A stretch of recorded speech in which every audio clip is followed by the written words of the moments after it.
చర్చలో మనతో పాటు బీఆర్ఎస్ నాయకులు మాజీ కార్పొరేషన్ చైర్మన్ పల్లె రవికుమార్ గౌడ్ గారు జాయిన్ అవుతున్నారు. రవి గారు నమస్తే, గుడ్ మార్నింగ్. మనతో పాటు అలాగే లైవ్లో జాయిన్ అవుతున్నారు సీనియర్ రాజకీయ విశ్లేషకులు విజయానంద్ గారు నమస్తే.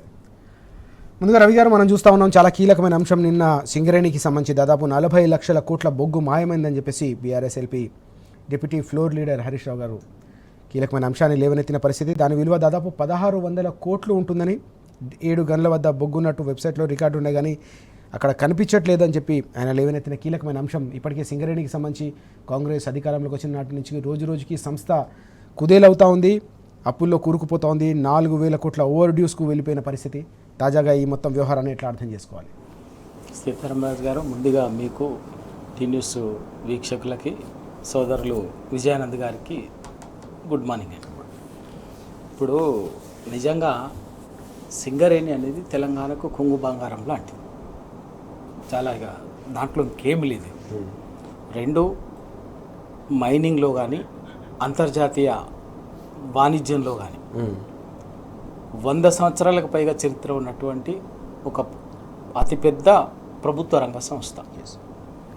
దానికి సంబంధించి గతంలో కాంగ్రెస్ ఏ విధంగా అధికారంలో ఉన్నటువంటి ఉమ్మడి రాష్ట్రంలో దాన్ని ఏ విధంగా నలిపేయాలి, కబ్జా చేయాలి అని ప్రైవేటు రకరకాలుగా జరిగింది.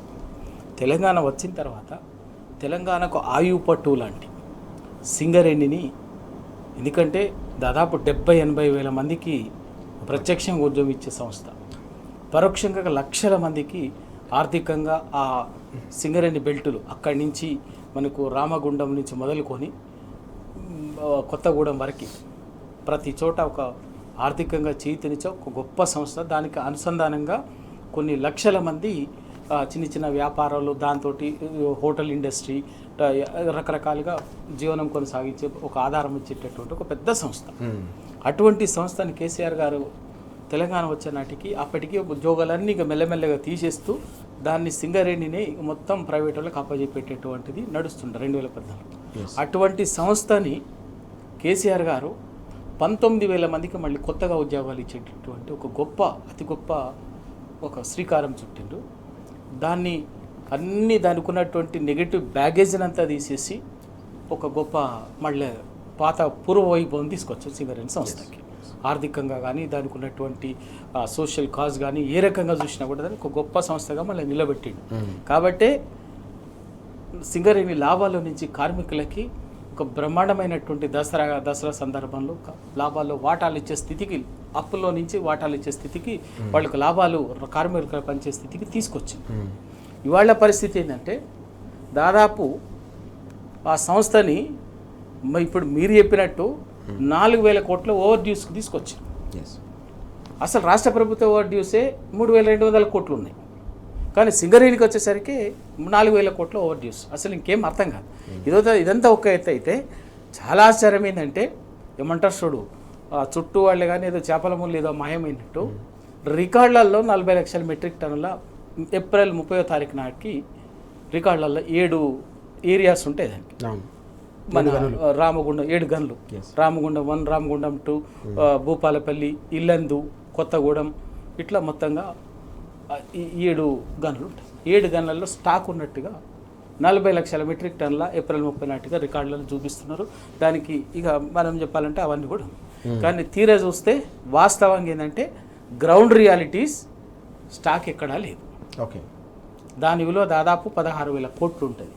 1600 కోట్లు, సార్ క్షమించాలి, 1600 కోట్లు ఉంటుంది. అంటే ఏంది అసలు, ఏమవుతుంది అసలు, ఏం చేస్తున్నారు రాష్ట్రంలో, ఏం జరుగుతున్నది అసలు? ఎక్కడ చూసినా కూడా భూములు మింగుతుంటారు. దేనికి సంబంధించినటువంటి ఇంకా అసలు నిధులు అప్పులు తెచ్చి ఇప్పటికీ 3,70,000 కోట్లు తెచ్చి అప్పులు తెచ్చి అసలు ఒక్క పని చేయకుండా మింగితిరి. ఆఖరికి సింగరేణి బొగ్గును కూడా మాయం చేసినట్టు ఇంక మామూలు కాదు. ఏదో గన్లలో వచ్చే దాంట్లో ఏదో పర్సంటేజ్లో ఏదో అనుకున్నాం. లాస్ట్కు ఏంది నైని కోల్ బ్లాక్ని అప్పనంగా పంచుకుందామని చూసారు. బీఆర్ఎస్ పార్టీ అప్రమత్తంగా ఉంది కాబట్టి ఎన్ని కుట్రలు, ఎన్ని కుతంత్రాలు బీఆర్ఎస్ నాయకత్వం మీద చేసినా కూడా అలర్ట్గా తెలంగాణ ప్రజల పక్షాన ఒక రక్షణ కవచంగా నిలబడినటువంటి పార్టీ కాబట్టి బరాబర్గా నైని కోల్ బ్లాక్ దగ్గరికి వచ్చేసరికి నిలబడి దాన్ని వీళ్ళ దొంగతనాన్ని ఆపగలిగినాం. మేము దొంగతనం చేసి పంచుకుందామని ఉంటే ఓ బొగ్గు గన్లు పంచుకుందామంటే మీరు ఆపుతారా అని ఇక లాస్ట్కి ఏకంగా బొగ్గుని లేకుండా మాయం చేసేటటువంటి మహాగనులు వీళ్ళు. ఓకే, ఈ కాంగ్రెస్ పార్టీ ఇది నిజంగా కాంగ్రెస్ నిజంగా ఇదైతే ఇక్కడ బీజేపీ పాత్ర ఏంది? కేంద్ర ప్రభుత్వం కదా. సింగరేణి సంస్థ అనేది జాయింట్ వెంచర్. 51% రాష్ట్ర ప్రభుత్వం అంట, 49% కేంద్ర ప్రభుత్వం అట. రెండు రాష్ట్ర కేంద్ర ప్రభుత్వాల జాయింట్ ఉమ్మడి సంస్థ అది. అడ్మినిస్ట్రేషన్ మిగతా అంతా కూడా రాష్ట్ర ప్రభుత్వం ఉన్నా కూడా కేంద్ర ప్రభుత్వం అనేది ఎప్పటికప్పుడు మానిటరీ పాలసీకి సంబంధించి కూడా ఇది మైనింగ్ అనేది పాలసీ సెంట్రల్ పాలసీనే ఉంటుంది. అది ఉంటుంది. ఇక్కడ నైని కోల్ బ్లాక్ అప్పుడు ఇంత జరుగుతుంటే కూడా మళ్ళీ ఇంకా ఆశ్చర్యం ఏంటంటే కేంద్ర బొగ్గు గనుల శాఖ మంత్రి కూడా తెలంగాణవాడే కిషన్ రెడ్డి గారు ఉంటారు.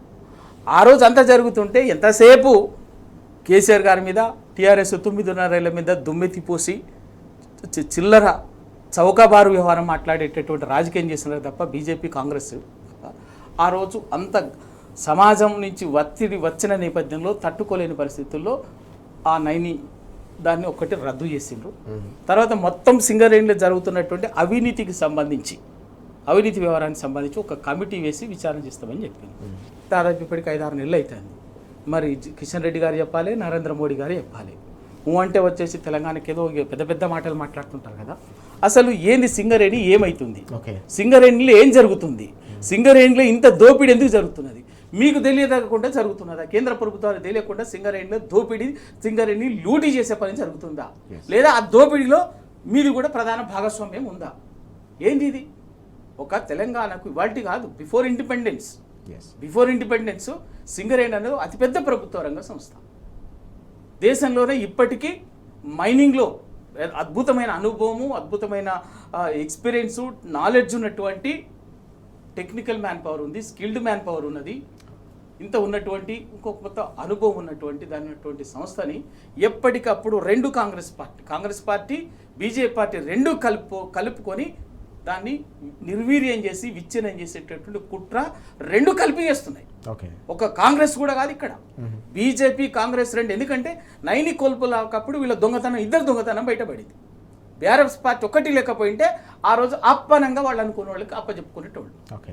ఆ రోజు బీఆర్ఎస్ పార్టీ నిలబడింది కాబట్టి, కొట్లాడింది కాబట్టి ఏం చేయలేకపోయినారు. మళ్ళీ ఇవాళ సందర్భం వచ్చినప్పటికల్లా ఆ సింగరేణిని అప్పుల పాలు చేయటమో లేకపోతే ఇంకోటి చేసి ఇవాళ ఇచ్చిన ఆ సంస్థని మనుగడని లేకుండా చేసేటటువంటి తెలంగాణకు ఉన్నటువంటి అతిపెద్ద ప్రభుత్వ రంగ సంస్థ, అతిపెద్ద తెలంగాణలో ఉన్నటువంటి అతిపెద్ద ప్రభుత్వ రంగ సంస్థ సింగరేణి ఆర్టీసీ. ఈ రెండింటిని నాశనం చేసే పనిలో ఇవాళ ఉన్నారు. బీఆర్ఎస్ పార్టీ నాయకత్వం సమర్థవంతంగా అడ్డుకోగలుగుతుంది కాబట్టి, నిలువరించగలుగుతున్నది కాబట్టి వీళ్ళు ఏం చేయలేకపోతున్నారు తప్ప ఇవాళ సింగరేణిది లాస్ట్కు బొగ్గు గన్లు మాయం చేస్తున్నారు. గన్లు ప్రైవేటుకు ఇచ్చుకుందాము 20 ఏళ్ళు 30 ఏళ్ళు అని చెప్పేసి చేస్తే దాన్ని అడ్డుకుంటే లాస్ట్కి ఇలా బొగ్గుని లేకుండా చేస్తున్నారంటే ఇంకా ఏం చెప్పాలి వీళ్ళని?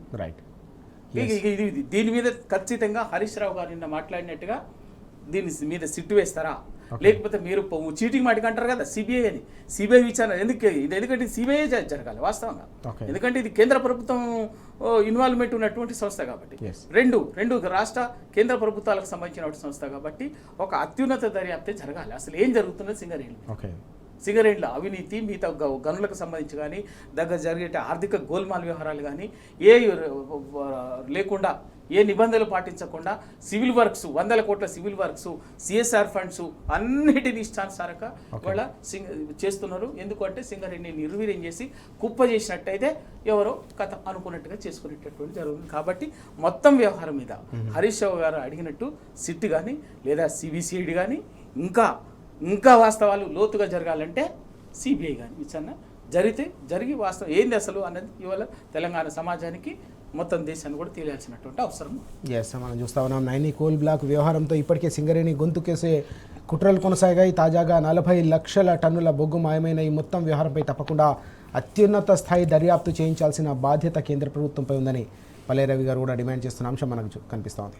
తెలంగాణ కొంగు బంగారం సింగరేణికి సంబంధించిన వ్యవహారం నిన్న BRS LP deputy floor leader Harish Rao గారు లేవనెత్తిన అంశం అనేది పెద్ద ఎత్తున చర్చకు దారితీస్తున్న పరిస్థితి. 40 లక్షల టన్నుల బొగ్గు మాయమైందని చెప్పేసి ఈరోజు నమస్తే తెలంగాణలోతో పాటుగా ఇతర పత్రికలు కూడా ప్రధానంగా వార్త చూస్తున్నాం. ఇదే అంశంపై మనతో పాటు మాట్లాడడానికి సీనియర్ రాజకీయ విశ్లేషకులు విజయానంద్ గారు సిద్ధంగా ఉన్నారు. విజయ్ గారు, ఎట్లా చూడాలి? మనం చూసాం గతంలో కూడా నైని కోల్ బ్లాక్లకు సంబంధించిన వ్యవహారం పెద్ద ఎత్తున దుమారం రేగింది. బీఆర్ఎస్ పార్టీ చేసిన పోరాటంతో అప్పుడు సింగరేణిని కాపాడుకునే ప్రయత్నం చేసిన పరిస్థితి. తాజాగా ఏకంగా 40 లక్షల టన్నుల బొగ్గు మాయమైందని చెప్పేసి నిన్న హరీష్ రావు గారు వెలుగులోకి తీసుకొచ్చిన అంశాన్ని ఎట్లా చూడాలి? దాదాపు 1600 కోట్ల విలువైన బొగ్గు మాయమైందనే ఈ అంశాన్ని మనం ఎట్లా అర్థం చేసుకోవాలి? సింగరేణిలో చాలా పెద్ద మొత్తంలో అవినీతి జరుగుతుంది అనేది మనకి గత 2 నెలల క్రితం జరిగినటువంటి సంఘటన వెలుగులోకి వచ్చింది. ముఖ్యంగా అత్యంత పెద్ద ఆదాయం ఉన్నటువంటి ఒక పెద్ద సంస్థని ఇవాళ ప్రభుత్వము అందులో వస్తున్నటువంటి ఆదాయాన్ని దుర్వినియోగం చేస్తున్నది లేదా వాటిని వేరే రకంగా ఉపయోగిస్తున్నది. దాని వెనకాల ఈ వందలాది కోట్ల రూపాయల అవినీతికి ఒక అవకాశం ఉన్నది అనేది స్పష్టంగా నిన్న హరీష్ రావు గారి ప్రసంగంలో మనకి స్పష్టమైంది. అది ఇంతకన్నా ముందు కూడా గతంలో జరిగిన నైని టెండర్లో మనకి జరిగినటువంటి బయటకు వచ్చినటువంటి అనేక విషయాలు, దానిలో మంత్రులు, ఉప ముఖ్యమంత్రి గారు, డైరెక్ట్ ముఖ్యమంత్రి గారికి సంబంధించిన మనుషుల చొరవ ఉన్నది. దీని మీద గద్దలు వాలినాయి, వాటిని నేను కాపాడుతానని వారు డైరెక్ట్ గా ముందుకు వచ్చి ప్రెస్ మీట్ పెట్టి చెప్పిన సందర్భాన్ని కూడా మనం చూసినాం. ఆ తర్వాత అంతేకాకుండా అనేక టెండర్లలో కానీ అనేక రకాల సింగరేణికి సంబంధించినటువంటి ఆదాయ వనరుల్లో కానీ ఇవాళ మొత్తము సింగరేణి బెల్ట్ లో ఉన్నటువంటి ప్రజాప్రతినిధులు, ముఖ్యంగా ఎమ్మెల్యేలు, మినిస్టర్ల ప్రత్యక్ష జోక్యము విపరీతంగా పెరిగిపోయిందనేది ఇవాళ సర్వత్రా మాట్లాడుకుంటున్నటువంటి విషయం. ప్రభుత్వంలో ఆర్థిక లోటు ఉన్నటువంటి నేపథ్యంలో అంతో కొంత ఆదాయ అవకాశాలు ఉన్నటువంటి సింగరేణి మీద పడి మొత్తం సింగరేణికి సంబంధించినటువంటి ఆదాయాలను వాటి అన్నిటిని కూడా ఇవాళ ప్రభుత్వము నిబంధనలను దాటివేసి కూడా ఉపయోగించుకుంటున్నది. నిన్న హరీష్ రావు గారి యొక్క ప్రసంగంలో కూడా వారు ఉటంకించిన విషయం ఏంటంటే, భారత చట్టాల ప్రకారం ఒక రాష్ట్ర ప్రభుత్వానికి ఎంత అప్పు తీసుకునేటువంటి పరిమితి ఉంటుందో అంతకన్నా 4 రెట్లు 5 రెట్ల ఎక్కువ అప్పును ఒక్క సింగరేణి నుంచే ఇప్పటికీ తీసుకొని ఉన్నది. అంటే ఒక రకంగా చట్ట పరిధులు దాటి సింగరేణిని వాడుకుంటున్నది స్పష్టంగా కనబడుతుంది. హరీష్ రావు గారు ఇంకొక మాట కూడా చెప్పినారు. ఏమన్నారంటే, నేను ఇంకా ఇప్పుడు మొత్తం మాట్లాడను అన్నారు. ఎందుకు అన్నారంటే, ఇవి ఆయనకు వాస్తవంగా దొరికిన ఆధారాల ప్రకారం ఆయన నిన్న చెప్పిన విషయము. ఇంకా ఆధారాలు లేకుండా నేను ఇప్పుడే మాట్లాడను అంటే, ఇంకా చాలా పెద్ద మొత్తంలో సింగరేణి విషయంలో అవకతవకలు ఉన్నాయి, చట్ట వ్యతిరేక కార్యక్రమాలు ఉన్నాయి. తర్వాత చట్టాన్ని ఉల్లంఘిస్తూ కాంట్రాక్టులకి లాభం చేకూర్చేటువంటి నిర్ణయాలు ఉన్నాయి. ఇవన్నీ కూడా బయటకు రావాలంటే, అవి బహిరంగంగా ప్రకటించాలంటే పూర్తి ఆధారాలు కావాలి. కాబట్టి వాళ్ళు ఆ సేకరణలో ఉన్నారు. దాన్ని సందర్భం వచ్చినప్పుడు ఖచ్చితంగా చెప్తారు. సిఎస్ఆర్ నిధులు ఎంత పర్సెంటేజ్ ఎట్లా వాడాలి అనేది ఒక నిబంధన ఉంటది. అది దాటి చాలా చోట్లలో సింగరేణి అధికారుల మీద ఒత్తిడి చేసి ప్రజాప్రతినిధులు నిధులు వాడుకుంటున్నటువంటి పరిస్థితులు కూడా ఇవాళ ఉన్నాయి. అంతేకాకుండా ఏవైతే డిపిఆర్లు లేకుండా, తర్వాత ఒక క్యాబినెట్ ఆమోదం లేకుండా అనేక రకాల కొత్త పరిశ్రమలను సింగరేణి కింద తీసుకుంటూ, లేదా ఎట్టి పరిస్థితుల్లో అనుమతులు లేకుండానే టెండర్లు పిలిచి, టెండర్లు విలువడమే కాకుండా మొబిలైజేషన్ అడ్వాన్సులు ఇచ్చినటువంటి మొత్తం ప్రూఫ్లు కూడా ఇవాళ హరీష్ రావు గారు బయట పెట్టినారు. ఇవాళ జైపూరు లాంటి ఒక మంచి విద్యుత్ పరిశ్రమను కూడా పెట్టి సింగరేణికి అనుబంధంగా సింగరేణిని కాపాడుకుంటూ వచ్చి సింగరేణిని లాభాల్లోకి తీసుకొచ్చి సింగరేణిలో ఉద్యోగ అవకాశాలను వేసి ఇవన్నీ తీసుకొచ్చినటువంటి ఈ గత 10 ఏళ్లలో జరిగినటువంటి పరిణామాలను విధ్వంసం చేస్తూ ఇవాళ ఏమైంది, మొత్తం రివర్స్ అవుతున్నది. సింగరేణిలో ఆర్థిక సంపద మీద కన్ను వేసినటువంటి ఈ ప్రభుత్వము సంపదను దోచుకుంటున్న క్రమంలో ఆ కార్మికులు అయ్యేటువంటి ఖర్చులు ఏవైతే ఉన్నాయో వాటిని ఎట్లా తగ్గించుకోవాలనే నేపథ్యంలో ఇవాళ ఉద్యోగులను సంస్థ నుంచి వెళ్ళగొట్టేటువంటి ఒక కార్యాచరణను తీసుకున్నది. ఇది సింగరేణి కార్మికులలో ఆవేశాలకి సావిస్తున్నది. సింగరేణి మొత్తము 4 జిల్లాలు అట్టుడుకుతున్నాయి. ఇవాళ సింగరేణి కార్మికులు వాళ్ళు కోల్పోయినటువంటి వారసత్వ హక్కులను సంపాదించుకొని కొత్తగా మళ్ళా ఈ ప్రాంతము అంతా బోసిపోయి మూలకబడ్డ పట్టణాలు, మట్టి కొట్టుకుపోయిన పట్టణాలుగా మారిపోయినటువంటి క్రమంలో ఒక 19,000 ఉద్యోగాలతో మళ్ళీ సింగరేణికి సంబంధించిన చిన్న చిన్న నగరాలు, పట్టణాలు మల్లచెర ఇంకా వ్యాపారమో వాణిజ్యమో ఉద్యోగాలు దొరకడం ద్వారా అక్కడ అనేక రకాల కార్యక్రమాలు జరుగుతూ ఆ పట్టణాలు మళ్ళా బతికేటువంటి సిచ్యువేషన్ వచ్చిన తర్వాత ఇవాళ కారుణ్య నియామకాలు బంద్ పెట్టడమే కాకుండా గత ప్రభుత్వం వేసినటువంటి కారుణ్య నియామకాలు కూడా విచారణ జరిపిస్తామని అసెంబ్లీలోనే ఉప ముఖ్యమంత్రి గారు ప్రకటించడంతో సింగరేణి కార్మికుని మెడ మీద కత్తి వేలాడదీసింది ఈ ప్రభుత్వము. దాంతో వాళ్ళందరూ ఇవాళ భయాందోళనలో ఉన్నారు. మా ఉద్యోగాలు రేపు పొద్దుగాల మేము అన్ఫిట్ అయినాము, మాకు వస్తుందో రాదో. సాఫ్ట్వేర్ జాబులు చేసేవాళ్ళు, మంచి మంచి ఉద్యోగాలు చేసేవాళ్ళు కూడా సింగరేణి ఉద్యోగం అంటే మనం మన తల్లిదండ్రులతో ఉండొచ్చు, కష్టమైనా ఏమైనా మనం ఇక్కడ పని చేసుకుందామని చెప్పి వచ్చి వాళ్ళు ఇక్కడ ప్రిపేర్ అవుతున్న సందర్భంలో ఇవాళ వాళ్ళకి వచ్చిన ఉద్యోగాల మీద ఎంక్వైరీ అంటే వాళ్ళ జీవితాల పరిస్థితి ఏంటి? ఉన్న ఉద్యోగం వదులుకున్నారు, కొత్త ఉద్యోగం ఉంటుందో ఉండదో తెలియదు. ఇంతేకాకుండా ఇవాళ అన్నిఫిట్ చేయకుండా గోల్డెన్ సెకండ్ అనే ఒక స్కీమును తీసుకొచ్చి అనారోగ్యంతో మేము చేయలేము, మా పిల్లలకి ఇవ్వమంటేనేమో ఇవ్వట్లేదు, కానీ మీరు గోల్డెన్ సెకండ్ తీసుకోండి, మీకు మేము డబ్బులు ఇస్తాము, డబ్బులు ఇచ్చి వన్ టైం సెటిల్మెంట్ చేసేసి మిమ్మల్ని ఉద్యోగుల నుంచి తీసేస్తామనేటువంటి కొత్త పథకాన్ని కూడా రూపకల్పన చేస్తున్నట్టు కూడా పెద్ద మొత్తంలో ఇవాళ కార్మికుల్లో భయాలు మొదలైనవి. అంటే కార్మికుల సంఖ్యను తగ్గించి ఇవాళ మొత్తం వచ్చినటువంటి లాభాలన్నిటినీ ఇవాళ ప్రభుత్వ కార్యకలాపాలకు సింగరేణి నుంచి తెలంగాణను నడుపుతామనేది, రెవెన్యూ ఆదాయం నుంచి రెవెన్యూ ఆదాయం పెంచి లేదా కేంద్ర ప్రభుత్వం నుంచి కొంత అప్పులు తీసుకొని రాష్ట్రాన్ని నడపడం ఒక పద్ధతి.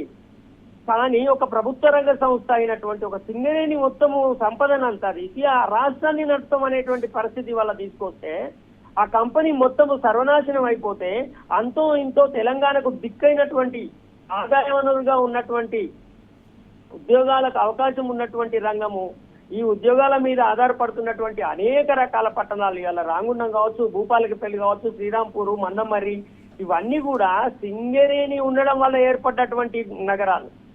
కొత్తగూడెం కావచ్చు, ఆ పట్టణాలన్నీ ఎట్లా తయారైనాయి అంటే విజయ్ గారు మనం చూసాం ఇప్పటివరకు సింగరేణి బొగ్గుకు సంబంధించిన వ్యవహారం దాదాపు 1600 కోట్ల కుంభకోణం జరుగుతుందనే అంశంపై ఇప్పటివరకు మనం చర్చించాం. మరోవైపు బొగ్గుతో పాటు భూమి హైదరాబాద్ చుట్టుపక్కల ఉన్న విలువైన భూమి, అది కూడా రంగారెడ్డి జిల్లా శంషాబాద్ మండలం పెద్దషాపూర్లో దాదాపు 1000 కోట్ల రూపాయల భూదందా జరిగిందనే అంశాన్ని కూడా నిన్న హరీష్ రావు గారు లేవనెత్తిన విషయాన్ని మనం చూస్తూ ఉన్నాం. 170 ఎకరాలకు సంబంధించిన ప్రభుత్వ భూమిని ప్రైవేటు వ్యక్తులకు కట్టబెట్టారనే ఈ అంశాన్ని మనం ఎట్లా చూడాలి? ఇప్పుడు మనం ఒక విషయాన్ని గమనిస్తే సార్, ఇప్పుడు మార్నింగ్ నుంచి మొదలు పెడితే పేపర్లో చూసినా, మనం విశ్లేషించడానికి పెట్టుకున్న వార్తలు చూసినా ఎక్కడ చూడు 1000 కోట్ల రూపాయల కుంభకోణాలకు సంబంధించిన ఆరోపణలు మాత్రమే కనబడుతున్నాయి. అంటే ఏం జరుగుతుంది ప్రభుత్వంలో? ఎంత ఘోరమైనటువంటి వ్యవహారం ఇది. అక్కడ సింగరేణి చూస్తే సింగరేణిలో ఇక్కడ పైసలన్నీ తీసుకెళ్లి ఎక్కడో జైసల్మీర్ లో పాకిస్తాన్ బార్డర్ లో పరిశ్రమ పెడుతున్నామని 100 కోట్ల రూపాయల టెండర్ల పేరు మీద అక్కడ దోపిడీ అనేది ఒక ఆరోపణ. ఇక్కడ నడి హైదరాబాద్ లో 1000 కోట్ల రూపాయల విలువ చేసేటువంటి భూములని, ప్రభుత్వ భూములని ప్రైవేటు వాళ్లకు రాసిచ్చేటువంటి వ్యవహారము. దీనిలో ఖచ్చితంగా ప్రభుత్వ పెద్దల జోక్యం లేకుండా ఒక ఎంఆర్ఓ గారు ఒక ఆర్టీఓ గారి కలెక్టర్ గారి పర్మిషన్ లేకుండా రాసిండ్రంటే, ఇంకొకటి ఏంటంటే ఇప్పుడు దీనిలో మనం అర్థం చేసుకోవాల్సింది ఎంఆర్ఓను కాపాడేటువంటి ఉద్దేశంతో ఆ ఏసీబీ కేసు పెట్టారు. ఆమె ఇప్పుడు ఆ కేసు పెట్టకపోతే ఆమె లైవ్ లో ఉంటది, విచారణ జరిపితే అసలు విషయాలు బయటకు వస్తాయి. ఇప్పుడు ఆమె డ్యూటీలో ఏసీబీ అయింది కాబట్టి ఆమె సస్పెన్షన్ లో ఉంటది కాబట్టి ఆల్రెడీ ఆమె మీద ఏదో చర్య జరిగింది. ఏసీబీ కేసులు వాటి నిర్వహణ అంతా రాష్ట్ర ప్రభుత్వం చేతుల్లోనే ఉంటది కదా. ఆ ఎంఆర్ఓను రక్షించేటువంటి పనిలోనే ఏసీబీ లాగా ఇంటికి పంపించి దాడి చేసినట్టు చేసి ఆమెను ఇప్పుడు అక్కడ నుంచి మెయిన్ స్ట్రీమ్ నుంచి తప్పించినారు. ఆర్టీఓ గారు నేను పర్మిషన్ ఇవ్వలేదని, ఆ కలెక్టర్ గారు నేను పర్మిషన్ లేదు అది ఆమె రాసిందని తప్పించుకుంటున్నారు. ఇప్పుడు నిజంగా అసలు జరిగిందా జరగలేదా, జరిగితే ఎంఆర్ఓ మీద క్రిమినల్ కేసులు పెట్టాలి కదా. ఎంఆర్ఓ గారు ఎట్లా చేస్తారనేది ఏసీబీ కేసు పెట్టి ఏసీబీలో ఆమెమో అవినీతికి పాల్పడినట్టు రాస్తే అంతతో ఎట్లా సరిపోతుంది అది. ఆర్టీఓ గారు కానీ కలెక్టర్ గారు కానీ వెంటనే వాళ్ళ మీద తప్పకుండా తీవ్రమైన విచారణలు జరిపించాల్సినటువంటి అవసరం ఉంటది కదా.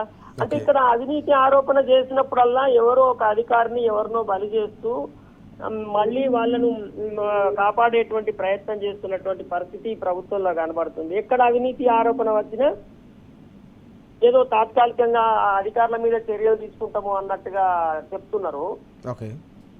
అట్లా కాకుండా తీవ్రంగా ఈ ఆరోపణ ఎందుకు వచ్చింది మా ప్రభుత్వం మీద, అట్లా మేము ప్రజాప్రభుత్వము మేము అట్లా చేసేవాళ్ళం కాదు అని చెప్పి కన్సర్న్ మినిస్టరు సీరియస్ గా రియాక్ట్ అయ్యి ప్రభుత్వం బ్లేమ్ అవుతుంది, ప్రతిపక్షాల ఆరోపణ ఎందుకు వచ్చింది, దానికి గల కారణాలు ఏందని, అది కాదని నిరూపించి ప్రతిపక్షాలు తప్పుడు ఆరోపణలు చేస్తున్నాయని వాళ్ళు చెప్పాలి కదా.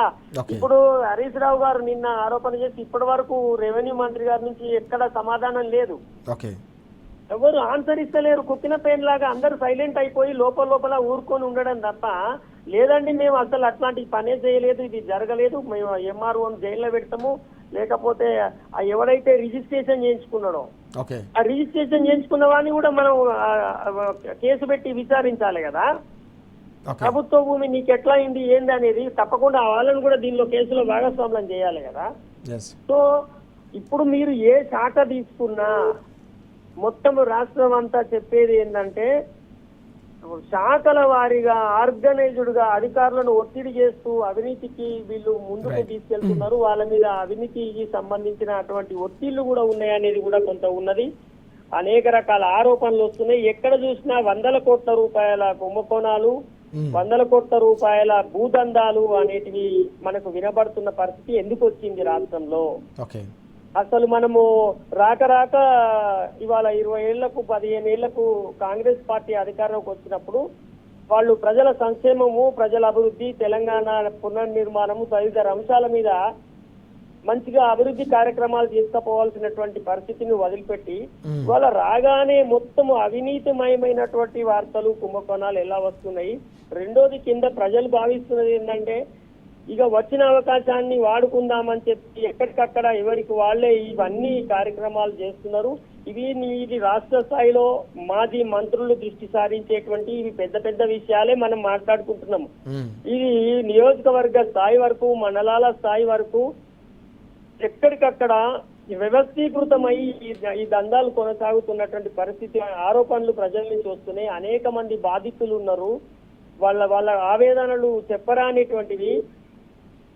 ఎవరి భూమి తెల్లారి వరకు ఎవరికి పోతుందో తెలియదు. మీ భూభారతిలో కూడా మనం ఇవాళ చూసుకున్నాము. ధరణి తప్పని చెప్పినటువంటి వాళ్ళు వాటిని సముద్రంలో విసిరి పారేస్తామని చెప్పిన వాళ్ళు వాళ్ళ 1,00,000 ఎకరాల భూమిని దానిలో బ్లాక్ చేసి పెట్టినారు. ఇట్లా ఎక్కడికక్కడ ప్రభుత్వమే లేదా మినిస్టర్స్ లేదా వాళ్ళకి సంబంధించిన అనుచరులే ఇట్లాంటి కార్యక్రమాల్లో ఇన్వాల్వ్ అయిన ఆరోపణలు రావడం అనేది వెంటనే తీవ్రంగా మంత్రులు ప్రతిస్పందించి బయటకు వచ్చి విషయాలను క్లారిఫై చేయాల్సినటువంటి అవసరం ఉన్నది.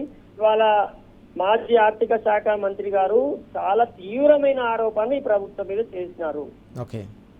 కాబట్టి అదే స్థాయిలో ఎవరైనా చీఫ్ సెక్రటరీ గారైనా ప్రతిస్పందించండి. ఒకవేళ మినిస్టర్ కాకపోతే, లేదా మినిస్టర్ గారు బయటకు వచ్చి లేదు ఇది తప్పుడు ఆరోపణ, ఇవి నా దగ్గర ఇవి ఉన్నాయి ఆధారాలు, ఇవి సాక్ష్యాలు ఉన్నాయని చెప్పచ్చు.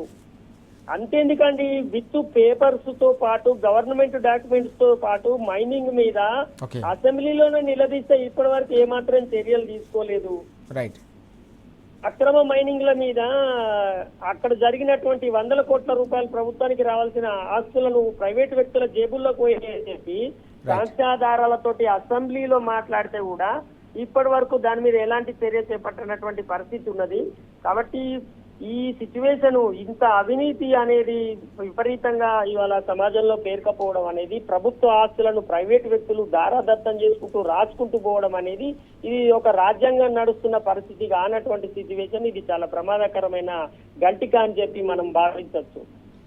ఎస్, మనం చూస్తున్నాం ఓవైపు బొగ్గును, మరోవైపు ప్రభుత్వ భూములను ఈ ప్రభుత్వ పెద్దలు కబలిస్తూ ఉన్నారు. కాబట్టి తప్పకుండా దీనికి సమాధానం చెప్పాల్సిన అవసరం ఉందని విజయ్ గారు అలాగే రవి గారు కూడా డిమాండ్ చేస్తున్న సందర్భం. హరీష్ రావు గారు లేవనెత్తిన ఈ 2 అంశాలపై కూడా తప్పకుండా ప్రభుత్వం సమాధానం చెప్పాలని చెప్పేసి వారు కోరుతున్న పరిస్థితిని మనం చూస్తూ ఉన్నాం. రవి గారు, మనం చూస్తున్నాం రైతుల ఆక్రందన రోజు రోజుకు తీవ్ర రూపం దాలుస్తున్న పరిస్థితి. మరోవైపు పంటలు కొనుగోలు కోరిన పాపానికి పోలీసులు వారిపై కేసులు నమోదు చేస్తున్నారనే అంశాన్ని మనం చూస్తున్నాం.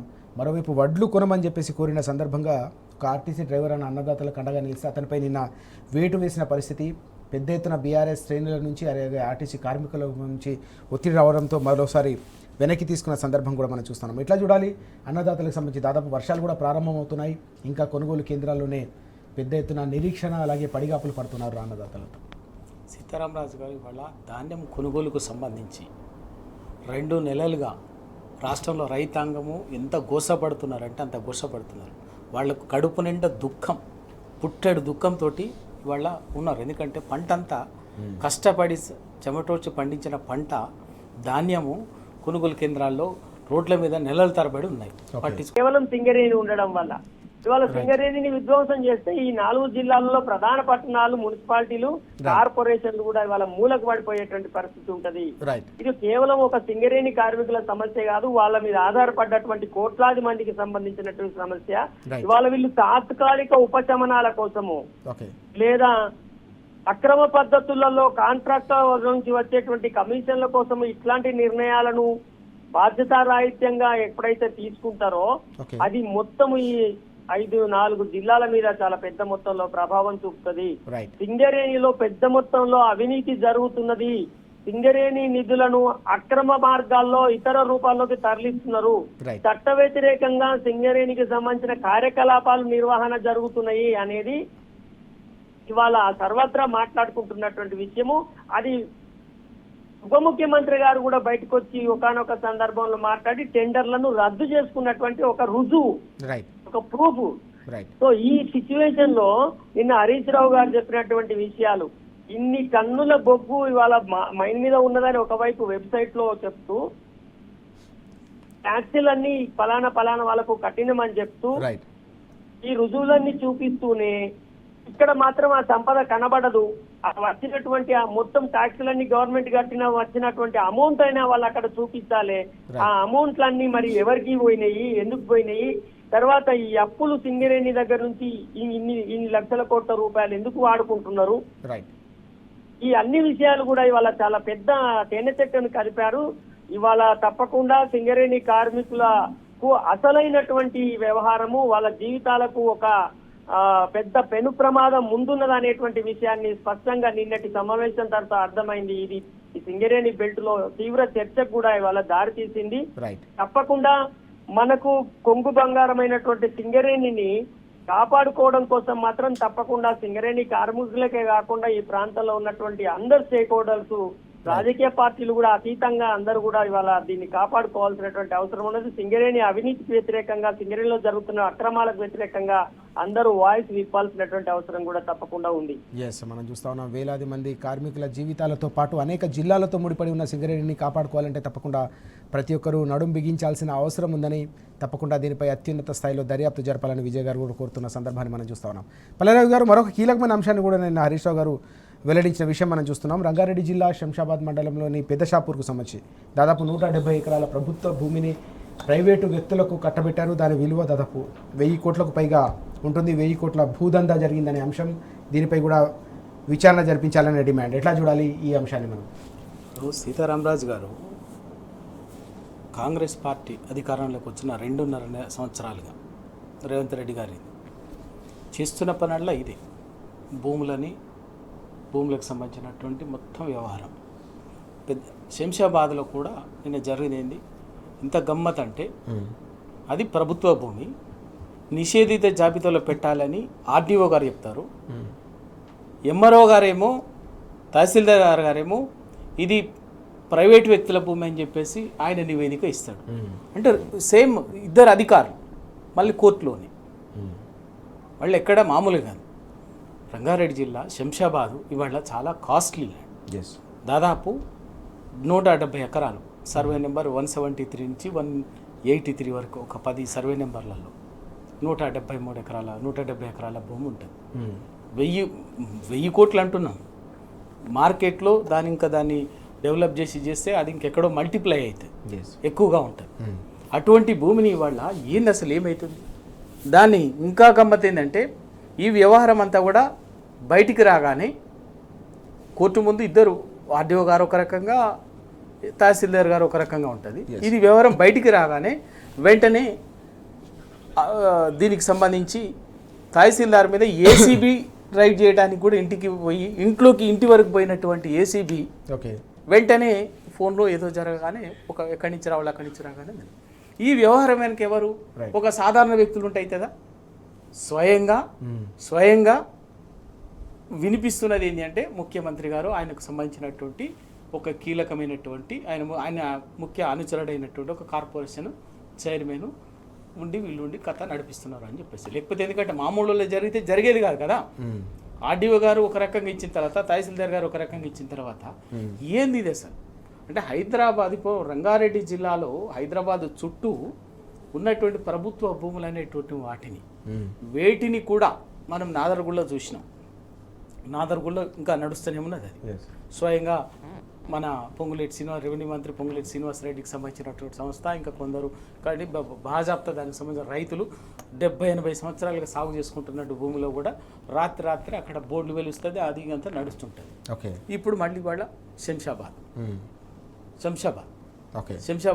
170 ఎకరాలు. ఈ 170 ఎకరాలు అనేది వాళ్ళు శంషాబాద్లో భవిష్యత్ అవసరాలకు, ప్రజలకు సంబంధించినటువంటి అవసరాలకు, సమాజ అవసరాలకి చాలా అవసరమైనటువంటి భూమి, అత్యంత కీలకమైనటువంటి అప్పనంగా ఇవాళ కాజేసే పని జరుగుతుంది. ఇట్లా అంటే భారత రాష్ట్ర సమితి నాయకత్వము అప్రమత్తంగా ఉన్నది కాబట్టి, ఒక తెలంగాణ వనరుల పట్ల ఒక కన్సర్న్గా, ఒక సోయితోటి ఉన్నది కాబట్టి ఎప్పటికప్పుడు కొన్ని విషయాలు తెలిసి సమాజాన్ని ఆధారాలతోటి దొరికినటువంటి విషయాలనే సమాజం ముందు ఉంచడానికి ప్రయత్నం చేస్తున్నాం.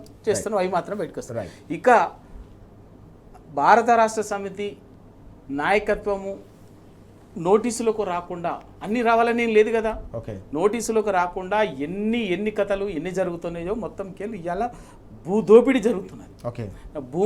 భూభారతి పేరు మీద భూమిని చెరబడుతున్నారు. 100 ఎకరాలు, 1000 కోట్లు, లక్షల కోట్లు. వాస్తవంగా ఇవాళ హైదరాబాద్ రంగారెడ్డి జిల్లాలో ఒక 1000 ఎకరాల భూమి అంటే, ఒక 100 ఎకరాల భూమి అంటే శంషాబాదు అటువంటి పరిసరాలు ఇవాళ అది ఏదో 2 డబుల్ డిజిట్లో ఉండేటువంటి కోట్లలో, డబుల్ డిజిట్ కోట్లలో ఉండేటువంటి రేటు ఉంది. 1000 కోట్లకే తప్ప లక్ష. అక్కడి నుంచి ఎక్కడికక్కడే పోతే ఇవాళ మొత్తం ఇటు ఫైనాన్షియల్ డిస్ట్రిక్ట్ నుంచి ఇంకెక్కడ అవకాశం ఉంటే అక్కడ ఏ రూపంలో ఉన్నా కూడా, ఏ రూపంలో ప్రభుత్వంలో కూడా నిషేధిత జాబితాలో పెట్టాల్సినటువంటి ఈ శంషాబాద్ మండలంలో పెదషాపూర్ గ్రామ రెవెన్యూకు సంబంధించినటువంటి 170 ఎకరాల భూమి ప్రైవేట్ భూమి ఎట్లయితుందండి? ఆర్డీఓ గారు నిషేధిత జాబితాలో పెట్టమని చెప్పేసి, ప్రభుత్వం పెట్టమని చెప్పేసి డైరెక్షన్ ఇచ్చిన తర్వాత కూడా తహసీల్దార్ గారు ఇది ప్రైవేట్ భూమి అని చెప్పేసి రికార్డు ఇస్తారు. ఇదంతా జరిగిన తర్వాత వెంటనే బండారం బయట పడేసరికి తహసీల్దార్ గారిని అక్కడి నుంచి ట్రాన్స్ఫర్ చేస్తారు. ఏసీబీ ఉంటుంది. ఇదంతా కూడా ఏంటంటే ఇష్టం వచ్చినట్టుగా తెలంగాణలో జరుగుతున్నట్టు 2.5 సంవత్సరాలుగా ఇది హైదరాబాద్ కేంద్రంగా మనం చెప్తున్నటువంటిది. ఇంకా జిల్లాలుగా ఇంకెక్కడికక్కడే పట్టణాలు, వరంగల్, ఇంకా నల్గొండ, మహబూబ్నగర్, చాలా చోట్ల భూములు ఎక్కడుంటే ప్రభుత్వ భూములు ఉంటాయి. వీటన్నింటినీ వాళ్ళ చెరబట్టిండ్రు. ఇష్టానుసారంగా విచక్షణ రహితంగా భూదోపిడి, భూదందా వల్ల జరుగుతున్నది. వాటి విలువ లక్షల కోట్లలో ఉంటుంది. రైట్. అప్పనంగా పంచుకుంటారు. అవకాశం వచ్చిన దగ్గర నుంచి 1000 గజాల నుంచి 1000 ఎకరాల దాకా వీళ్ళు భూమిని దోచుకోవటమే ఉంది. ఇది తెలంగాణ సమాజం, పౌర సమాజం ఖచ్చితంగా దీన్ని గొంతెత్తాలి. ఒక భారత రాష్ట్ర సమితి బాధ్యతనే కాదు ఇది. రైట్. భారత రాష్ట్ర సమితి తమకున్నటువంటిది తెలంగాణ సమాజం పట్ల, తెలంగాణ పట్ల, భవిష్యత్ పట్ల ఉన్నటువంటి కన్సర్న్ తోటి బాధ్యతగా ఎప్పటికప్పుడు మాట్లాడుతుంది. కానీ ఇక్కడ పౌర సమాజం కానీ, ఇక్కడ రకరకాల మేధావులు కానీ ఎప్పటికప్పుడు గొంతెత్తకపోతే, మాట్లాడకపోతే తెలంగాణ సమాజం ఏమీ లేదు. ఇప్పటికే రకరకాల ఏమో లూటిపోయినట్టే అయిపోయింది. Right right right. విజయ్ గారు, మనం చూసాం ఇప్పటివరకు సింగరేణి బొగ్గుకు సంబంధించిన వ్యవహారం దాదాపు 1600 కోట్ల కుంభకోణం జరుగుతుందనే అంశంపై ఇప్పటివరకు మనం చర్చించాం. మరోవైపు బొగ్గుతో పాటు భూమి హైదరాబాద్ చుట్టుపక్కల ఉన్న విలువైన భూమి, అది కూడా రంగారెడ్డి జిల్లా శంషాబాద్ మండలం పెద్దషాపూర్లో దాదాపు 1000 కోట్ల రూపాయల భూదందా జరిగిందనే అంశాన్ని కూడా నిన్న హరీష్ రావు గారు లేవనెత్తిన విషయాన్ని మనం చూస్తూ ఉన్నాం. 170 ఎకరాలకు సంబంధించిన ప్రభుత్వ భూమిని ప్రైవేటు వ్యక్తులకు కట్టబెట్టారనే ఈ అంశాన్ని మనం ఎట్లా చూడాలి? ఇప్పుడు మనం ఒక విషయాన్ని గమనిస్తే సార్, ఇప్పుడు మార్నింగ్ నుంచి మొదలు పెడితే పేపర్లో చూసినా, మనం విశ్లేషించడానికి పెట్టుకున్న వార్తలు చూసినా, ఎక్కడ చూడు 1000 కోట్ల రూపాయల కుంభకోణాలకు సంబంధించిన ఆరోపణలు మాత్రమే కనబడుతున్నాయి. అంటే ఏం జరుగుతుంది ప్రభుత్వంలో? ఎంత ఘోరమైనటువంటి వ్యవహారం ఇది. అక్కడ సింగరేణి చూస్తే, సింగరేణిలో ఇక్కడ పైసలన్నీ తీసుకెళ్లి ఎక్కడో జైసల్మీర్లో పాకిస్తాన్ బార్డర్ లో పరిశ్రమ పెడుతున్నామని 100 కోట్ల రూపాయల టెండర్ల పేరు మీద అక్కడ దోపిడీ అనేది ఒక ఆరోపణ. ఇక్కడ నడి హైదరాబాద్ లో 1000 కోట్ల రూపాయల విలువ చేసేటువంటి భూములని, ప్రభుత్వ భూములని ప్రైవేటు వాళ్లకు రాసిచ్చేటువంటి వ్యవహారము. దీనిలో ఖచ్చితంగా ప్రభుత్వ పెద్దల జోక్యం లేకుండా ఒక ఎంఆర్ఓ గారు, ఆర్టీఓ గారి, కలెక్టర్ గారి పర్మిషన్ లేకుండా రాసిందంటే, ఇంకొకటి ఏంటంటే ఇప్పుడు దీనిలో మనం అర్థం చేసుకోవాల్సింది, ఎంఆర్ఓను కాపాడేటువంటి ఉద్దేశంతో ఆ ఏసీబీ కేసు పెట్టారు. ఆమె ఇప్పుడు ఆ కేసు పెట్టకపోతే ఆమె లైవ్ లో ఉంటది, విచారణ జరిపితే అసలు విషయాలు బయటకు వస్తాయి. ఇప్పుడు ఆమె డ్యూటీలో ఏసీబీ అయింది కాబట్టి ఆమె సస్పెన్షన్ లో ఉంటది కాబట్టి ఆల్రెడీ ఆమె మీద ఏదో చర్య జరిగింది. ఏసీబీ కేసులు వాటి నిర్వహణ అంతా రాష్ట్ర ప్రభుత్వం చేతుల్లోనే ఉంటది కదా. ఆ ఎంఆర్ఓను రక్షించేటువంటి పనిలోనే ఏసీబీ లాగా ఇంటికి పంపించి దాడి చేసినట్టు చేసి ఆమెను ఇప్పుడు అక్కడ నుంచి మెయిన్ స్ట్రీమ్ నుంచి తప్పించినారు. ఆర్టీఓ గారు నేను పర్మిషన్ ఇవ్వలేదని, ఆ కలెక్టర్ గారు నేను పర్మిషన్ లేదు, ఆమె రాసిందని తప్పించుకుంటున్నారు. ఇప్పుడు నిజంగా అసలు జరిగిందా జరగలేదా? జరిగితే ఎంఆర్ఓ మీద క్రిమినల్ కేసులు పెట్టాలి కదా. ఎంఆర్ఓ గారు ఎట్లా చేస్తారనేది, ఏసీబీ కేసు పెట్టి ఏసీబీలో ఆమెమో అవినీతికి పాల్పడినట్టు రాస్తే అంతతో ఎట్లా సరిపోతుంది? అది ఆర్టీఓ గారు కానీ కలెక్టర్ గారు కానీ వెంటనే వాళ్ళ మీద తప్పకుండా తీవ్రమైన విచారణలు జరిపించాల్సినటువంటి అవసరం ఉంటది కదా. అంటే ఇక్కడ అవినీతి ఆరోపణ చేసినప్పుడల్లా ఎవరో ఒక అధికారిని ఎవరినో బలి చేస్తూ మళ్ళీ వాళ్ళను కాపాడేటువంటి ప్రయత్నం చేస్తున్నటువంటి పరిస్థితి ప్రభుత్వంలో కనబడుతుంది. ఎక్కడ అవినీతి ఆరోపణ వచ్చినా ఏదో తాత్కాలికంగా అధికారుల మీద చర్యలు తీసుకుంటాము అన్నట్టుగా చెప్తున్నారు. అట్లా కాకుండా తీవ్రంగా ఈ ఆరోపణ ఎందుకు వచ్చింది మా ప్రభుత్వం మీద, అట్లా మేము ప్రజాప్రభుత్వము, మేము అట్లా చేసేవాళ్ళం కాదు అని చెప్పి కన్సర్న్ మినిస్టరు సీరియస్ గా రియాక్ట్ అయ్యి ప్రభుత్వం బ్లేమ్ అవుతుంది, ప్రతిపక్షాల ఆరోపణ ఎందుకు వచ్చింది, దానికి గల కారణాలు ఏందని, అది కాదని నిరూపించి ప్రతిపక్షాలు తప్పుడు ఆరోపణలు చేస్తున్నాయని వాళ్ళు చెప్పాలి కదా. ఇప్పుడు హరీష్ రావు గారు నిన్న ఆరోపణ చేసి ఇప్పటి వరకు రెవెన్యూ మంత్రి గారి నుంచి ఎక్కడ సమాధానం లేదు, ఎవరు ఆన్సర్ ఇస్తలేరు. కుక్కిన పెయిన్ లాగా అందరూ సైలెంట్ అయిపోయి లోపల ఊరుకొని ఉండడం తప్ప, లేదండి మేము అసలు అట్లాంటి పనే చేయలేదు, ఇది జరగలేదు, మేము ఎంఆర్ఓ జైల్లో పెడతాము, లేకపోతే ఎవరైతే రిజిస్ట్రేషన్ చేయించుకున్నాడో ఆ రిజిస్ట్రేషన్ చేయించుకున్న వాడిని కూడా మనం కేసు పెట్టి విచారించాలి కదా. ప్రభుత్వ భూమి నీకు ఎట్లా అయింది ఏంది అనేది తప్పకుండా వాళ్ళని కూడా దీనిలో కేసులో భాగస్వామ్యం చేయాలి కదా. సో ఇప్పుడు మీరు ఏ శాఖ తీసుకున్నా మొత్తం రాష్ట్రం అంతా చెప్పేది ఏంటంటే, శాఖల వారీగా ఆర్గనైజ్డ్ గా అధికారులను ఒత్తిడి చేస్తూ అవినీతికి వీళ్ళు ముందుకు తీసుకెళ్తున్నారు. వాళ్ళ మీద అవినీతికి సంబంధించిన అటువంటి ఒత్తిళ్లు కూడా ఉన్నాయనేది కూడా కొంత ఉన్నది. అనేక రకాల ఆరోపణలు వస్తున్నాయి. ఎక్కడ చూసినా 100 కోట్ల రూపాయల కుంభకోణాలు, 100 కోట్ల రూపాయల భూదందాలు అనేటివి మనకు వినబడుతున్న పరిస్థితి ఎందుకు వచ్చింది రాష్ట్రంలో? అసలు మనము రాక రాక ఇవాళ 20 ఏళ్లకు 15 ఏళ్లకు కాంగ్రెస్ పార్టీ అధికారంలోకి వచ్చినప్పుడు వాళ్ళు ప్రజల సంక్షేమము, ప్రజల అభివృద్ధి, తెలంగాణ పునర్నిర్మాణము తదితర అంశాల మీద మంచిగా అభివృద్ధి కార్యక్రమాలు తీసుకుపోవాల్సినటువంటి పరిస్థితిని వదిలిపెట్టి వాళ్ళ రాగానే మొత్తము అవినీతిమయమైనటువంటి వార్తలు, కుంభకోణాలు ఎలా వస్తున్నాయి. రెండోది కింద ప్రజలు భావిస్తున్నది ఏంటంటే ఇక వచ్చిన అవకాశాన్ని వాడుకుందామని చెప్పి ఎక్కడికక్కడ ఎవరికి వాళ్ళే ఇవన్నీ కార్యక్రమాలు చేస్తున్నారు. ఇది రాష్ట్ర స్థాయిలో మాజీ మంత్రులు దృష్టి సారించేటువంటి ఇవి పెద్ద పెద్ద విషయాలే మనం మాట్లాడుకుంటున్నాము.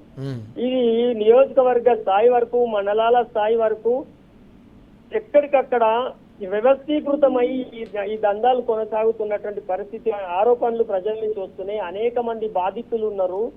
వాళ్ళ ఆవేదనలు చెప్పరానిటువంటివి. ఎవరి భూమి తెల్లారి వరకు ఎవరికి పోతుందో తెలియదు. మీ భూభారతిలో కూడా మనం ఇవాళ చూసుకున్నాము. ధరణి తప్పని చెప్పినటువంటి వాళ్ళు వాటిని సముద్రంలో విసిరి పారేస్తామని చెప్పిన వాళ్ళు వాళ్ళ 1,00,000 ఎకరాల భూమిని దానిలో బ్లాక్ చేసి పెట్టినారు. ఇట్లా ఎక్కడికక్కడ ప్రభుత్వమే లేదా మినిస్టర్స్ లేదా వాళ్ళకి సంబంధించిన అనుచరులే ఇట్లాంటి కార్యక్రమాల్లో ఇన్వాల్వ్ అయిన ఆరోపణలు రావడం అనేది వెంటనే తీవ్రంగా మంత్రులు ప్రతిస్పందించి బయటకు వచ్చి విషయాలను క్లారిఫై చేయాల్సినటువంటి అవసరం ఉన్నది. ఇవాళ మాజీ ఆర్థిక శాఖ మంత్రి గారు చాలా తీవ్రమైన ఆరోపణలు ఈ ప్రభుత్వం మీద చేసినారు. కాబట్టి అదే స్థాయిలో ఎవరైనా చీఫ్ సెక్రటరీ గారైనా ప్రతిస్పందించండి. ఒకవేళ మినిస్టర్ కాకపోతే లేదా మినిస్టర్ గారు బయటకు వచ్చి లేదు ఇది తప్పుడు ఆరోపణ, ఇవి నా దగ్గర ఇవి ఉన్నాయి ఆధారాలు, ఇవి సాక్ష్యాలు ఉన్నాయని చెప్పచ్చు. అంతేందుకండి, విత్ పేపర్స్ తో పాటు గవర్నమెంట్ డాక్యుమెంట్స్ తో పాటు మైనింగ్ మీద అసెంబ్లీలోనే నిలదీస్తే ఇప్పటి వరకు ఏమాత్రం చర్యలు తీసుకోలేదు. అక్రమ మైనింగ్ల మీద అక్కడ జరిగినటువంటి 100 కోట్ల రూపాయలు ప్రభుత్వానికి రావాల్సిన ఆస్తులను ప్రైవేట్ వ్యక్తుల జేబుల్లోకి పోయని చెప్పి సాక్ష్యాధారాలతోటి అసెంబ్లీలో మాట్లాడితే కూడా ఇప్పటి వరకు దాని మీద ఎలాంటి చర్య చేపట్టినటువంటి పరిస్థితి ఉన్నది. కాబట్టి ఈ సిచ్యువేషన్, ఇంత అవినీతి అనేది విపరీతంగా ఇవాళ సమాజంలో పేరుకపోవడం అనేది, ప్రభుత్వ ఆస్తులను ప్రైవేట్ వ్యక్తులు దారాదత్తం చేసుకుంటూ రాసుకుంటూ పోవడం అనేది ఇది ఒక రాజ్యాంగం నడుస్తున్న పరిస్థితి కానటువంటి సిచ్యువేషన్. ఇది చాలా ప్రమాదకరమైన గంటిక అని చెప్పి మనం భావించవచ్చు. మనం చూస్తున్నాం ఓవైపు బొగ్గును, మరోవైపు ప్రభుత్వ భూములను ఈ ప్రభుత్వ పెద్దలు కబలిస్తూ ఉన్నారు. కాబట్టి తప్పకుండా దీనికి సమాధానం చెప్పాల్సిన అవసరం ఉందని విజయ్ గారు అలాగే రవి గారు కూడా డిమాండ్ చేస్తున్న సందర్భం. హరీష్ రావు గారు లేవనెత్తిన ఈ 2 అంశాలపై కూడా తప్పకుండా ప్రభుత్వం సమాధానం చెప్పాలని చెప్పేసి వారు కోరుతున్న పరిస్థితిని మనం చూస్తూ ఉన్నాం. రవి గారు, మనం చూస్తున్నాం రైతుల ఆక్రందన రోజు రోజుకు తీవ్ర రూపం దాలుస్తున్న పరిస్థితి. మరోవైపు పంటలు కొనుగోలు కోరిన పాపానికి పోలీసులు వారిపై కేసులు నమోదు చేస్తున్నారనే అంశాన్ని మనం చూస్తున్నాం. మరోవైపు వడ్లు కొనమని చెప్పేసి కోరిన సందర్భంగా ఒక ఆర్టీసీ డ్రైవర్ అన్న అన్నదాతలకు అండగా నిలిస్తే అతనిపై నిన్న వేటు వేసిన పరిస్థితి. పెద్ద ఎత్తున బీఆర్ఎస్ శ్రేణుల నుంచి అలాగే ఆర్టీసీ కార్మికుల నుంచి ఒత్తిడి రావడంతో మరోసారి వెనక్కి తీసుకున్న సందర్భం కూడా మనం చూస్తున్నాం. ఇట్లా చూడాలి, అన్నదాతలకు సంబంధించి దాదాపు వర్షాలు కూడా ప్రారంభమవుతున్నాయి. ఇంకా కొనుగోలు కేంద్రాల్లోనే పెద్ద ఎత్తున నిరీక్షణ అలాగే పడిగాపులు పడుతున్నారు అన్నదాతలతో. సీతారామరాజు గారు ఇవాళ ధాన్యం కొనుగోలుకు సంబంధించి 2 నెలలుగా రాష్ట్రంలో రైతాంగము ఎంత గోసపడుతున్నారంటే అంత గోసపడుతున్నారు. వాళ్ళకు కడుపు నిండా దుఃఖం, పుట్టెడు దుఃఖంతో ఇవాళ ఉన్నారు. ఎందుకంటే పంట అంతా కష్టపడి చెమటోడ్చి పండించిన పంట ధాన్యము కొనుగోలు కేంద్రాల్లో రోడ్ల మీద నెలల తరబడి ఉన్నాయి, పట్టించుకున్నట్టు ఉంటుంది. పైగా ఇంకేదో మాట్లాడుతున్నారు. పాపం అందుకే రైతులు ఎక్కడికక్కడ వచ్చి ధర్నాలు చేసి రోడ్ల మీదకి వచ్చి ఆందోళన చేసి కేసులు పెడుతున్నారు. ఇంక నెంబర్ ఆఫ్ ఆ ప్లేస్ ఈ ప్లేస్ని కేసులు పెడుతున్నారు. మాట్లాడేటటువంటి వాళ్ళని పక్కకు పెట్టండి, రైతుల మీద కూడా కేసులు విచక్షణారహితంగా కేసులు పెడుతున్నారు. పాపం నిన్న ఆర్టీసీ డ్రైవరు, జగిత్యాల్లో డ్రైవరు, ఒక దళిత డ్రైవరు బస్సు నడిపిస్తూ పోతుంటే అక్కడ కాంగ్రెస్ నాయకులు పెద్ద చాలా సత్యహరిచంద్రుడు లెక్క, ప్రజల కోసం కొట్లాడిన లెక్క అక్కడ డీజిల్ ధరలు పెట్రోల్ డీజిల్ ధరలు పెరిగిన దానికి నిరసనగా ఆడ రాస్తా చేస్తుంటే అక్కడ వాళ్ళని చూసి అడిగి ఏం చేస్తున్నారు అంటే, మేము పెట్రోల్ ధరలకు అక్కడనే పెట్రోల్ డీజిల్ ధరలు తగ్గించాలన్నట్టు. సరే అవి తగ్గించడం సంగతి తర్వాత కానీ మీరు రోడ్ల మీద ఉన్న ధాన్యం ఒడ్లు కొనండి అని చెప్పేసి ఆయన అశోక్ అనేటటువంటి ఆర్టీసీ డ్రైవర్ అనేది కొత్తది ఏమి కాదు. ఇలా తెలంగాణలో ప్రతి రైతు, ప్రతి మనిషి మాట్లాడుతున్నటువంటిది, రైజ్ చేస్తున్నటువంటిది అలవోకగా బాధని వ్యక్తం చేస్తున్నటువంటి బాధని, దానికి ఆయనని పొట్టగొట్టి సస్పెండ్ చేసి ఏదో చేసినట్టు ఉద్యోగం చేసినట్టు తీసేసినట్టుగా చేసి టీఆర్ఎస్ భారత రాష్ట్ర సమితి నుంచి సామాజిక మీడియాలో వచ్చినటువంటి ఒత్తిడి వెంటనే ఏదో వెనక్కి తీసుకున్నారు ఉద్యోగం నుంచి తెలుసు. కానీ మా రవాణా శాఖ మంత్రి ఆ జిల్లా మంత్రి పొన్నం ప్రభాకర్ గారికి మా అన్న పెద్దన్న చెప్తాను జర్ర జాగ్రత్త చూడండి అని అప్పుడప్పుడు మళ్ళీ అసలు ఆయన ఉద్యమం కాదు మేము ఏం చేయలేదు ఏదో అని పిచ్చి పిచ్చిగా మాట్లాడుతాం పొన్నం ప్రభాకర్ గారు. ఎందుకు నవ్వుల పాలవుతున్నారు పొన్నం ప్రభాకర్ గారు? ఇవాళ తెలంగాణ ప్రజలు మీ పాలన పట్ల మీ పట్ల ఏ విధంగా అభిప్రాయంతో ఉన్నారో అర్థం చేసుకోండి. ఇంకా కూడా రైట్ ఆర్టీసీ డ్రైవర్ని సస్పెండ్ చేశారు. మునుగోడు ఎమ్మెల్యే మీ party MLA senior MLA Komatireddy Rajagopal Reddy గారే స్వయంగా ధాన్యం కొనుగోలు కేంద్రం దగ్గరికి పోయి అక్కడనే మీడియాతో అందరు మీ పార్టీ కార్యకర్తల సమక్షంలోనే మాట్లాడిండు. ఏం చెప్పిండు? చాలా స్పష్టంగా చెప్పిండు. ధాన్యం కొనుగోలులో మా ప్రభుత్వము నిర్లక్ష్యం చేసింది నిజమే, తప్పు జరిగింది నిజమే, రైతులు క్షమించాలి, నేను ప్రభుత్వం తరఫున క్షమించమని వేడుకుంటున్నా అని చెప్పిండు రాజగోపాల్ రెడ్డి గారు. మరి ఆయన ఏం చేస్తున్నారు చేయండి. మరి ఒక ఆర్టీసీ డ్రైవర్ని, సాధారణ ఆర్టీసీ డ్రైవర్ ప్రభుత్వం తప్పు చేస్తుంది, వడ్లు కొంటలేదు అని చెప్పినందుకు ఉద్యోగం నుంచి తొలగించిన మీరు మరి మీ ఎమ్మెల్యే స్వయంగా అంతకంటే ప్రభుత్వం తప్పు చేసింది క్షమాపణ చెప్తున్నామని చెప్పిండు. మరి ఏం యాక్షన్ తీసుకుంటారో తీసుకోండి. ఇది మన విజయ్ గారు మనం చూస్తా ఉన్నాం. రవి గారు చెప్పినట్టుగా వాస్తవానికి కాంగ్రెస్ నేతలు కూడా ప్రభుత్వ తీరును తప్పుపడుతున్న పరిస్థితి. అదే తప్పును నిన్న ఒక ఆర్టీసీ డ్రైవర్ అన్న మొన్న లేవనెత్తితే అతనిపై వేటు వేసే పరిస్థితి రావడం, చివరికి పెద్ద ఎత్తున ఒత్తిడి పెరగడం మనం చూసాం. మరోవైపు రైతులపై నమోదవుతున్న కేసులను కూడా చూస్తూ ఉన్నాం. ఎట్లా చూడాలి రైతుల చుట్టూ రోజు రోజుకు తీవ్రమవుతున్న ఈ కొనుగోళ్లకు సంబంధించిన సంక్షోభాన్ని? ఇప్పుడు అశోక్ మాట్లాడినటువంటి మాట మొత్తం తెలంగాణ రైతాంగం మాట్లాడుతున్నటువంటి మాట. అశోక్ ఆయన పొలిటీషియన్ కాదు, ఆయన ఏదో విలేకరి కాదు, ఇంకోటి కాదు, సామాజికవేత్త కాదు. ఆయన డ్రైవింగ్ చేసుకుంటూ పోతూ క్యాజువల్ గా మొత్తం తెలంగాణలో ఉన్న సిచ్యువేషన్ చెప్పినటువంటి మాట. ఆ మాట ఎంత దాకా పోయిందంటే ప్రభుత్వ పెద్దలని, ముఖ్యమంత్రిని, శాఖ మంత్రులను గడగడ వణికించింది అన్నట్టే కదా. అంటే ఇప్పుడు అశోక్ మాటను ఎట్లా తీసుకోవాలంటే ఆయన రైతుగా వచ్చి అక్కడ ప్రశ్నించలేదు. ఆయన క్యాజువల్ గా పనిచేసుకుంటూ మొత్తం సమాజంలో కనబడుతున్న ఒక విషయాన్ని అది చూడలేక ఆయన చెప్పిపోయినాడు. అది పోతే ఏం చేసినారు? సరే దాన్ని ప్రతిపక్షాలు ఇది సిచ్యువేషన్ అని అనేక రకాల వార్తా సంస్థలు, సోషల్ మీడియా దాన్ని విపరీతంగా ప్రచారం చేసినాయి. చేసిన తర్వాత దాన్ని తీసుకొని కొనుగోళ్లను మనం పెంచుకుంటూ పోవాలి. ఆల్రెడీ మేము పెంచుతున్నాం, మేము తిరుగుతున్నామని కళ్ళాల దగ్గరికి మినిస్టర్లు పోతున్నారు కదా, ఎమ్మెల్యేలు కాంగ్రెస్ వాళ్ళు కూడా పోతున్నారు కదా, మంచిదే. కానీ స్పీడప్ చేసి వారం రోజులలో క్లోజ్ చేస్తే అయిపోయే అంశం కదా. ఆయనను సస్పెండ్ చేయడం అనేది ఎంత తీవ్రమైనటువంటి అంశమో ఒకసారి మీరు ఆలోచించండి. అంటే ఈ ప్రభుత్వము ఏ సిచ్యువేషన్ లో ఉన్నది, ఎంత అసహనానికి లోనై ఉన్నది అంటే చుట్టుముట్టినటువంటి అనేక సమస్యలను పరిష్కరించలేక సమస్యలు ఉన్నాయి అని చెప్పిన వాళ్ళను మేము అరెస్టులు చేస్తాము ఉద్యోగాలు అంటే ఇప్పుడు ఆయనను డైరెక్ట్ గా ఎలిమినేట్ చేయలేక ఆయన పొట్టగొట్టిండ్రు అంటే. అంటే ఎంత అసహనంగా ఉన్నదంటే ఇట్లా మాట్లాడినోడు లేకుంటే మంచిగా ఉందా అని ఆలోచిస్తుంది ప్రభుత్వం. అంటే ఆయన నువ్వు డైరెక్ట్ గా లేకుండా చేయలేక ఆయన బతుకుదరు మీద ఇప్పుడు జనరల్ గా వీపు కొట్టినా మంచిదే, పొట్ట కొట్టద్దు అంటారు. కానీ ఆయన పొట్ట మీద చిన్నగా చేసుకునే కాంట్రాక్ట్ ఉద్యోగాన్ని తీస్తామని బెదిరించి ఆయనను భయపట్టించి వాళ్ళ ప్రభుత్వాన్ని నడిపే అంత అసహనానికి ఎప్పుడు పోతుంది ప్రభుత్వం? మీరు అర్థం చేసుకోండి. ప్రభుత్వం ఏ అంచులలో పనిచేస్తుంది, వాళ్ళ చివరి అంచులలో పనిచేస్తున్నది. ఆఫ్టర్ ఆల్ ఒక కామన్ మ్యాన్ ప్రశ్నను కూడా తట్టుకోలేనటువంటి ప్రజా ప్రభుత్వము, ప్రజాస్వామ్య ప్రభుత్వం అని చెప్తున్నది. మంత్రి గారు కూడా మేము అసలు సస్పెండ్ చేయలేదని చెప్పి ఆయన లేఖను బహిరంగంగా ఆర్ఎం గారు నాకు తెలియదు అంటారు, ఆయన డిపో మేనేజర్ గారు సస్పెన్షన్ లేఖ ఇస్తారు. అంటే మంత్రికి, డిపో మేనేజర్ కి, ఆర్ఎం కు కూడా సమన్వయం లేదు. ప్రభుత్వము సర్కల్స్ లాగా నడుస్తుందనే ఆరోపణలు ఇట్లాంటి వాటి వల్లనే రుజువు అవుతా ఉంటాయి. సో ఇది పద్ధతి కాదు. ఎట్టి పరిస్థితులలో రైతులో ఉన్నటువంటి మొత్తం ధాన్యాన్ని వెంటనే కొనుగోలు చేసే పని చేయాలి ప్రభుత్వం తప్ప కొనుగోలు చేయమని అడిగిన వాళ్ళను అరెస్టులు చేసి పోలీసు విధులకు ఆటంకం కల్పించడానికి కేసులు పెట్టి పోలీస్ స్టేషన్ల జైళ్లలో పంపిస్తే చాలా ప్రయోజనం ఏముంటది? అది ఇంకింత వ్యతిరేకతను మూటగట్టుకోవడం తప్ప సమస్య పరిష్కారం ఎట్టి పరిస్థితుల్లో కాదు. ప్రభుత్వం, మంత్రులు అసహనానికి గురి కాకూడదు.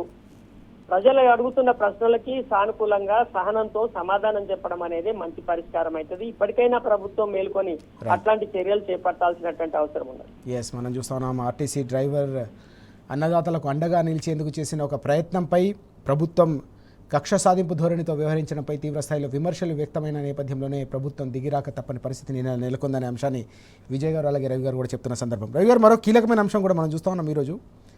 కాంగ్రెస్కు సంబంధించి అంతర్గత వ్యవహారం అది. వాస్తవానికి పీసీసీ చీఫ్పై బ్లాక్మెయిలింగ్ అంటూ ఈ కథనం మనకు కనిపిస్తోంది. బిగ్ బ్రదర్స్ చీకటి దందాలు ముఖ్య నేత రాజకీయాలను ఎండగట్టిన మహేష్ కుమార్ గౌడ్ ఎట్లా చూడాల్సిన అవసరం కనిపిస్తోంది? గత కొన్ని రోజులుగా పీసీసీ చీఫ్పై వస్తున్న కథనాలు కావచ్చు, మొత్తం మీద ఆయన స్పందించిన తీరు కావచ్చు, ఎట్లా చూడాల్సిన అవసరం ఉంది వ్యవహారం?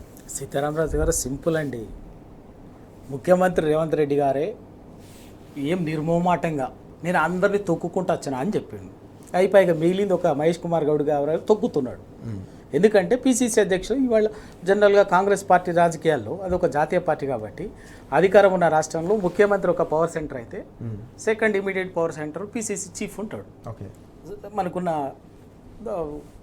రాజకీయ దాన్ని ఇవాళ ఆయనకు ముఖ్యమంత్రి స్థాయిలో పోటీగా వచ్చినటువంటి వాళ్ళందరూ అసలు కాంగ్రెస్ నాయకుల్ని పిస్స దొక్కేసింది. కథం వాళ్ళంతా ఒక బోర్ల బటర్ ఇవ్వాలా పొలవమని వాళ్ళు ఏదో ఇంత 4 అధికారం వచ్చింది, 4 పైసలు ఎన్నికేసుకుంటే చాలని చెప్పేసి సపోర్ట్ వాళ్ళ పనులు వాళ్ళు ఉన్నారు. ఓకే, మంచుకో చెడుకో వాళ్ళు ఏమైందంటే మహేష్ కుమార్ గౌడ్ గారు కొంత ఒరిజినల్గా కాంగ్రెస్ ఎన్ఎస్యు రాజకీయాల నుంచి వచ్చి youth Congress, NSU youth Congress, తర్వాత కాంగ్రెస్ సుదీర్ఘకాలం పాటు ఒక 35-40 సంవత్సరాలుగా కాంగ్రెస్ రాజకీయాలతో ఉన్నటువంటి వాడు. కొంత గాంధీ ఐడియాలజీ, కాంగ్రెస్ ఐడియాలజీ తోటి ఉండే క్వశ్చన్స్ అటువంటి వాడు. ఇవాళ ఏమైంది? కాంగ్రెస్ పార్టీని నాయకత్వాన్ని, కాంగ్రెస్ పార్టీని రేవంత్ రెడ్డి బృందంగా ఉన్నటువంటి నాయకత్వం అంతా కూడా తెలంగాణలో మళ్ళీ భవిష్యత్తులో బుద్ధునోడెవడు కూడా కాంగ్రెస్కు ఓటు వేయొద్దు అనేటటువంటి స్థితికి తీసుకొస్తుండు అనేది ఒరిజినల్ కాంగ్రెస్ వాళ్ళకి అర్థమైంది. అది ఓకే, ఒరిజినల్ కాంగ్రెస్ వాళ్ళకి అర్థమయ్యి ఇంటర్నల్గా కొంత జరుగుతున్నది. మరి పార్టీని ఎటనైనా కాపాడుకోవాలి సార్, మళ్ళీ అధికారం వచ్చే తర్వాత అధికారం సంగతి తర్వాత, కానీ ఈయన 30 ఏళ్ళు ముఖ్యమంత్రి ఉండేది ఇంకోది తర్వాత, కానీ కాంగ్రెస్ పార్టీని కాపాడుకోవాలి. కాబట్టి కాపాడుకోవాలంటే ఇదని చెప్పేసి ఎప్పటికప్పుడు కొంత నాదరుగులు భూముల విషయాలు కానీ, హైడ్రా విషయం కానీ, మన మంచిర్యాలకు సంబంధించి వీళ్ళు చేసేటటువంటి రేవంత్ రెడ్డి టీం చేసేటటువంటి వ్యవహారాలు దోపిడీకి సంబంధించి ఎప్పటికప్పుడు అధిష్టానానికి రేవంత్ రెడ్డి రాహుల్ గాంధీకి చేరవేస్తూ కొంత జరుగుతుంది. దాన్ని అక్కడ అధిష్టానం కూడా కొంత చేస్తున్నది కాబట్టి ఇబ్బంది అవుతుంది. కాబట్టి ఇంకా ఈయన వ్యక్తిత్వ హననానికి పాల్పడితే సరిపోతుందని చెప్పింది. ఇవాళ ఒకటే చెప్పదలుచుకున్నాం, మీరు రేవంత్ రెడ్డి గారు బీసీ కులగణలలోనే బీసీలని గొంతు కోసిండ్రు. ఇలా బీసీ పీసీసీ చీఫ్ ఉంటే ఎందుకు మీకు ఇంత అసహనం, ఎందుకు వ్యక్తిత్వ హననాన్ని పాల్పడుతుంది? ఒక పీసీసీ ప్రెసిడెంట్ ఇంత వ్యక్తిత్వ హననానిక? గాంధీ భవన్ ఏమన్నా లేకపోతే గాంధీ భవన్లో ఆయన ఏమైనా కొత్తగా చేసింది ఏమైనా ఉందా? ఏమైనా జరిగిన పెచ్చులు మరి గాంధీ భవన్ ఇవ్వాలది కాదు కదా.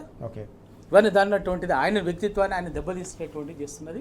ఖచ్చితంగా ఇది నేను ఇంకా చెప్తున్నాను ఏంటంటే, రాహుల్ గాంధీ గారు అసలు రాష్ట్రాన్ని కాంగ్రెస్ పార్టీని హోల్సేల్గా రేవంత్ రెడ్డికి రాసిచ్చింది. పాపం మహేష్ కుమార్ గౌడ్ గారికి మరి ఆ సంగతి తెలుసో తెలియదు.